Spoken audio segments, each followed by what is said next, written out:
حن قلبي للمدينة لرسول الله فاقتفى القلب حنينا.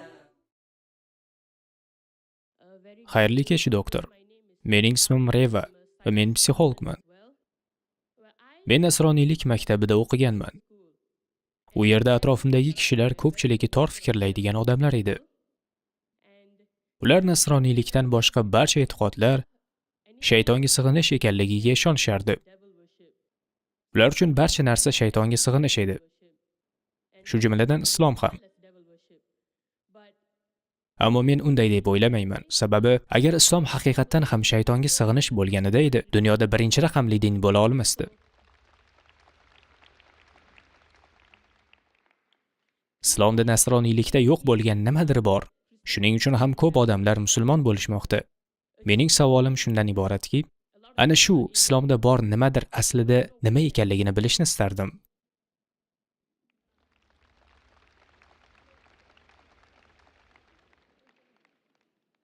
Demak, savolda singlimiz nasroniylik maktabida o'qiganini, u yerda atrofidagilari o'zi tor fikrlilar deb ta'riflagan nasroniylar ekanini aytdi. Bu yerda esa atrofingizdagilar keng fikrli insonlar, mashaalloh.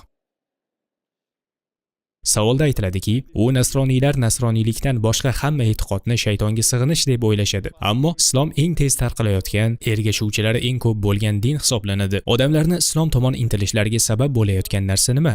Singlim, men da'vat maydonida 20 yildan ortiq vaqt davomida faoliyat yuritib kelmoqdaman. Shuncha yil davomida nasroniylik, hinduizm, buddizm, sikhizm kabi dinlardan islom diniga kirgan ko'plab odamlar bilan ko'rishdim. Ularning har biri turli xil sabablar bilan islom diniga qiziqib intilishgan. Ammo men faoliyatimda uchratgan insonlar islomga kirishlariga umumiy sabab Xudoning yagonaligiga bo'lgan iymondir. Boshqa dinlardagilar nazariy jihatdan Xudo bitta deyishadi, ammo amalda bunga rioya qilishmaydi.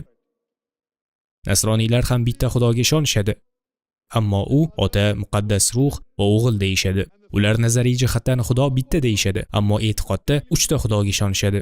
Faqatgina islom dini Xudoning yagona ekanligiga, tavhidga ham e'tiqodiy, ham amaliy jihatdan iymon keltiradi. Boshqa dinlardagi xudolar bir-birlari bilan urushishlari, bir xudo boshqasidan yordam olishi, shayton xudoni mag'lub qilish kabi e'tiqodlarga zid ravishda islom Allohning yagona ekanligiga, mustahkam tavhidga iymoni odamlarni ilhomlantiradi. Ko'p xudoli soxta e'tiqodlarni aqli bor inson mantiqsiz narsa deb qabul qiladi. Xudo qanday qilib mag'lub bo'lishi mumkin? Xudo qanaqasiga o'lishi mumkin?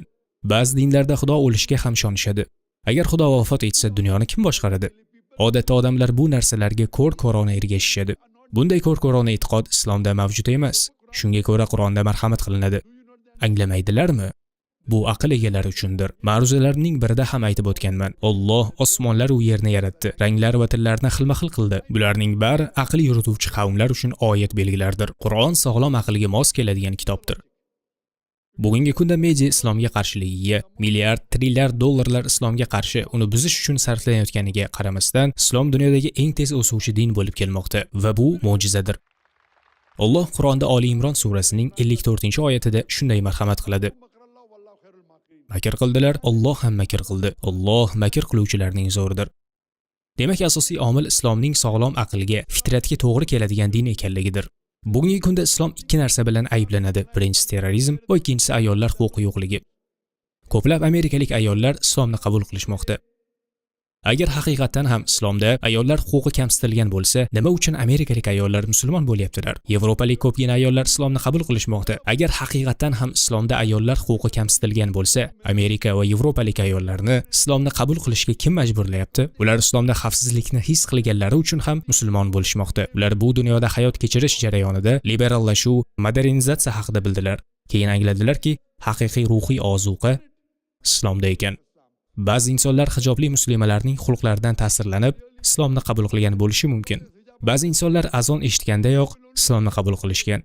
Demak, insonlarning islomga kirish sabablari turlicha, ammo ularning eng asosiy sababi tavhiddir. Nimadan ta'sirlanganlardan qat'iy nazar, ular tavhidni, Xudoning yagona ekanini, u bizning yaratuvchimiz, qo'llab-quvvatlovchimiz, aziz Robbimiz ekanini tushunganlardan keyin ular musulmon oilada tug'ilgan musulmonlardan ham ko'ra ko'proq islomga amal qila boshlaydilar. Singlim, siz yagona Xudoga iymon keltirasizmi? Ha, iymon keltiraman. Butga sig'inish noto'g'ri ekanligini tasdiqlaysizmi? Ha, Muhammad payg'ambar Allohning rasuli ekanliklariga iymon keltirasizmi? Iymon keltirishni istayman. Sizni nima to'sayapti? Sababi men yetarlicha ilhomlanmadim. Ilhomlanib ta'sirlanishni xohlardim. Ilhomlanishni istash degan narsa yo'q. Siz iymon keltirishni istaysiz-u, kimdir sizni bundan to'xtatyaptimi? Yo'q, men o'zim ilhomlanishni istayman. Shu din haqiqatan ham to'g'ri ekanini bilishni xohlayman. Siz bu ma'ruzadan yetarlicha ilhom olmadingiz, shundaymi? Siz mikrofon oldiga kelib shu savolni berdingiz. Yagona Xudoga ishonishingiz, butlarga sig'inish xato ekanligini tasdiqlashingiz ilhomlanganingizdandir. Siz Qur'on o'qiganmisiz? Yo'q. Sizga Qur'onni o'qib chiqishni tavsiya qilaman. Qur'on o'qisangiz, islomni yaxshiroq tushunasiz.